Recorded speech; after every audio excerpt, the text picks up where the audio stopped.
Hello bachon, so let's understand the question first. The question says a fire hydrant delivers water of density rho at a volume rate F L.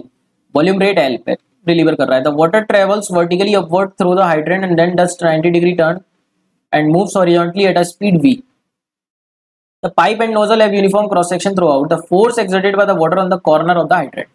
तो बच्चों हम देख सकते हैं, हम मान लेते हैं यहाँ से m मास एंटर हो रहा है, तो m मास v वेलोसिटी से एंटर कर रहा है. तो अगर हम ऊपर की डायरेक्शन को पॉजिटिव डायरेक्शन लें, पॉजिटिव j डायरेक्शन, और इस डायरेक्शन को पॉजिटिव x डायरेक्शन, तो बच्चों बोल सकते हैं हम इनिशियल मोमेंटम जो है सिस्टम के पास या वाटर के पास वो mv है, mass into velocity j direction में. तो mv j कैप ले सकते हैं हम इनिशियल मोमेंटम अगर m हमने मास माना. और फाइनल मोमेंटम हम कितना ले सकते हैं बच्चों, v इस डायरेक्शन में स्पीड हो गई, अब स्पीड की डायरेक्शन चेंज हो गई, तो फाइनल मोमेंटम हम x डायरेक्शन में ले रहे हैं. तो बच्चों अगर हम बात करें what is change in momentum here, तो चेंज इन मोमेंटम अगर हम चेक करेंगे तो ये हो जाएगा final momentum minus initial momentum.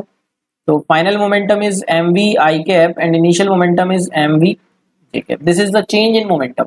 और इसके मैग्नीट्यूड की बात करें तो इसका मैग्नीट्यूड हम सॉल्व करेंगे तो ये हो जाएगा mv का स्क्वायर प्लस mv का स्क्वायर. हम वेक्टर्स में डील भी करते हैं, तो ये हो जाएगा √2 mv. तो चेंज इन मोमेंटम आ गया बच्चों हमारे पास.